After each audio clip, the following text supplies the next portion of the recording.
हम लोग आज जो पढ़े हैं मनुष्य में पोषण पोषण के बारे में मेन रूप से हम लोग देखेंगे क्या मनुष्य का पाचन आहार नाल इसके बारे में आहार नाल के बारे में देखेंगे। आहार नाल के बारे में देखेंगे कि आहार नाल जो होता है भोजन का अंतर प्रारंभ जो होता है मुख गुहा से। हम लोग भोजन करना शुरू कहाँ करते हैं? मुख गुहा शुरू करते हैं। मुख गुहा में बहुत प्रकार का भाग रहता है। एक भाग दांत में आता है। दांत भी 4 प्रकार का होता है। ठीक है, कौन कौन प्रकार है? चार प्रकार होता है। ठीक है, उसके बाद जो है आपका जीभ पाया जाता है। जीभ जो है यह एक मौसम रचना है, मांस की रचना हड्डी उड्डी नहीं रहता है।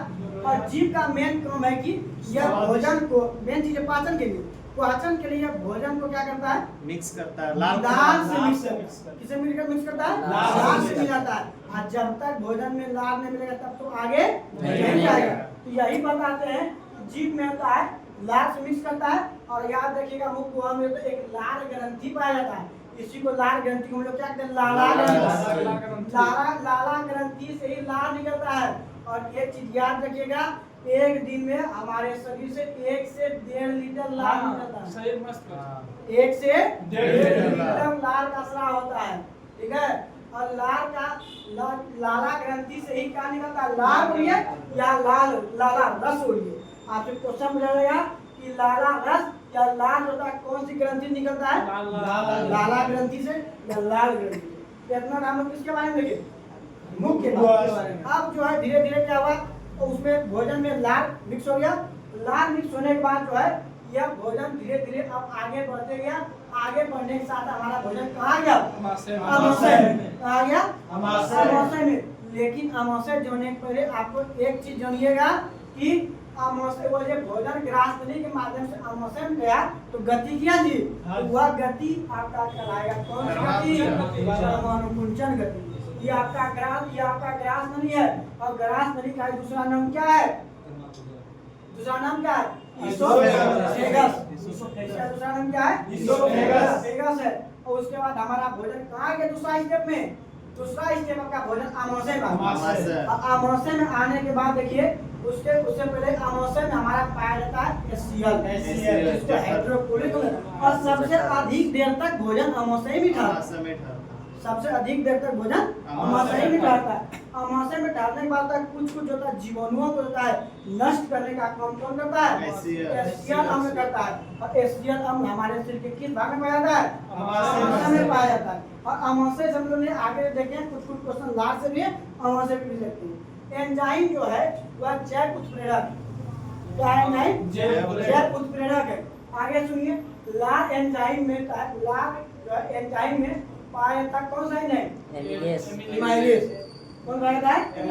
एमिलेज बोलते हैं या इमाइलेज बोलते हैं। यह लार एंजाइम में पाया जाता है। कहाँ पाया जाता है? लार एंजाइम में। लेकिन सबसे बेहतरीन प्रश्न याद रखिएगा कि जठर ग्रंथि हमारे शरीर के किस भाग में पाया जाता है? अमाशय में पाया जाता है। कहाँ पाया जाता है? मुख गुहा का नाम।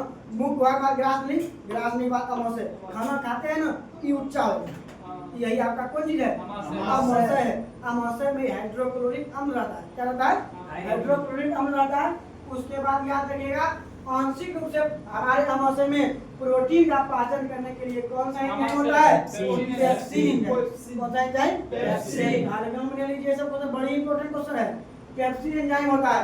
उसके बाद हम लोग आगे पढ़े कि अमाशय में कौन सा अम्ल पाया जाता है? हाइड्रोक्लोरिक अम्ल पाया जाता है। और एक चीज फिर से बोल रहे हैं, पहले ही बोल चुके हैं कि हमारे शरीर में अमाशय को इसको अमाशय में HCl अम्ल पाया जाता है। और HCl अम्ल होता है से हमारे शरीर को सुरक्षा परत को सुरक्षा पहुंचाता है श्लेष्मा या म्यूकस। ठीक है, HCl अम्ल होता है हाइड्रोक्लोरिक सबसे खतरनाक अम्ल। ठीक है, और ऐसा अम्ल है कि अगर एक बूंद गिर गया तो जला सकता है। लेकिन सर क्वेश्चन उठता है कि हमारे शरीर में अगर अमाशय है HCl है तो वह अमाशय की दीवार को कहाँ जलाता है? अमाशय की दीवार पे क्या पाया जाता है? श्लेष्मा या म्यूकस पाया जाता है। और उसके बाद होता है कि हमारे अमाशय में अम्ल की अत्यधिक मात्रा बढ़ जाता है। उसको बोलते हैं हम लोग क्या? एंटासिड। एंटासिड किसको बोलते हैं? हमारे शरीर में अम्लता बढ़ जाता है। क्या बढ़ जाता है? अम्लता बढ़ जाता है तो वह होता है एंटासिड। और एंटासिड में होता है प्रयोग, एंटासिड को उपचार में प्रयोग किया जाता है MgOH तीनों बनाता है जो, ठीक है। कभी ना कोका कोला सब पीते हैं, उस समय भी इसका उपयोग किया जाता है। और आंशिक रूप से बेकिंग सोडा का भी उपयोग करके आप जो होता है एंटासिड में प्रयोग किया था, बेकिंग सोडा का भी, ठीक है। आगे देखिए हम लोग छोटी आंत, इसके बारे में छोटी आंत के बारे में देखेंगे। छोटी आंत होता है हमारे इसके सबसे लंबी भाग, क्या है? सबसे लंबी भाग है। और छोटी आंत से याद रखिएगा, जितना जो शाकाहारी रहेगा उसका छोटी आंत सबसे बड़ी होगी, ठीक है। जो मांसाहारी की तुलना में शाकाहारी का छोटी आंत की लंबाई अधिक होती है। और इसमें क्या शाका जो घास खाता है उसमें क्या सेलुलोज, और मांसाहारी का छोटा होता है। और प्रोटीन, एकदम बढ़िया क्वेश्चन है कि प्रोटीन, वसा और कार्बोहाइड्रेट का पाचन छोटी आंत में होता है। यही आपका छोटी आंत। छोटी आंत का भी 3 प्रकार होता है। उसके बाद देखिए भोजन का पूर्ण पाचन कहाँ होता है? छोटी आंत में होता है। अब इससे और क्वेश्चन याद रखिएगा, बड़ी इंपॉर्टेंट क्वेश्चन है। यकृत या लीवर या जिगर, तीनों एक चीज है। यकृत बोलिए, लीवर बोलिए या जिगर बोलिए, तीनों एक चीज है। और सबसे बड़ी ग्रंथि हमारे शरीर का है। आपसे क्वेश्चन पूछा जाएगा हमारे शरीर की सबसे बड़ी ग्रंथि यकृत बोलिए, जिगर बोलिए, लीवर बोलिए। आगे देखिएगा, अब प्रोटीन हमारे छोटी आंत, से सब चलेगा छोटी आंत। छोटी आंत में प्रोटीन का होता है पाचन का, प्रोटीन करता है बदल जाता है। प्रोटीन का पाचन का बदलता है, किसमें बदलता है? कैप्सूल में। पूर्ण पाचन होता है तो प्रोटीन किसमें बदल जाता है? पूर्ण पाचन कैप्सूल में बदलता है। और वसा का पूर्ण पाचन लाइपेज के रूप में लाइपेज। आप प्रोटीन सबसे खतरनाक क्वेश्चन, प्रोटीन बदल जाता है अमीनो अम्ल में। क्वेश्चन छपा हुआ है कि प्रोटीन किसमें बदलता है? अमीनो अम्ल में। और जटिल कार्बोहाइड्रेट कहते हैं ग्लूकोज, वही ग्लूकोज से हम लोग क्या मिल जाती है? और उसके बाद देखिए कार्बोहाइड्रेट किसमें बदल जाता है? ग्लूकोज। कार्बोहाइड्रेट ग्लूकोज बदल जाता है। उसके बाद सुनिए वसा बदल जाता है, वसा अम्ल या ग्लिसरॉल। वसा किसमें बदल जाता है? वसा अम्ल या फिर ग्लिसरॉल बदल जाता है। उसके बाद अब सुनिएगा कि हमारे छोटी आंत में, कहाँ पे? छोटी आंत में होता है उंगली जैसी संरचना पाई जाती है। इसी से संरचना पाई जाती है, उंगली संरचना पाई जाती है, उसी को हम लोग कहते हैं दीर्घरोम। हमारे शरीर छोटी आंत में उंगली जैसे जो उंगली है ना, उंगली के साथ संरचना पाया जाता है, उसको दीर्घरोम कहते हैं। यही दीर्घरोम का जो काम है कि आप जितना भी एनर्जी हो गया ना उसको सब भाग कर क्या करो?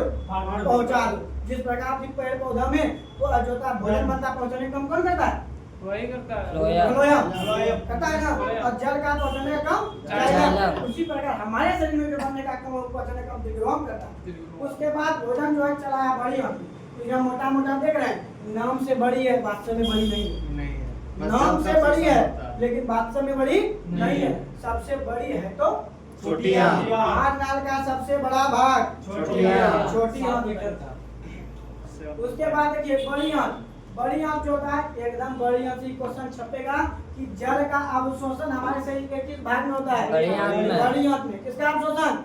जल का अवशोषण। किसका अवशोषण? जल का अवशोषण।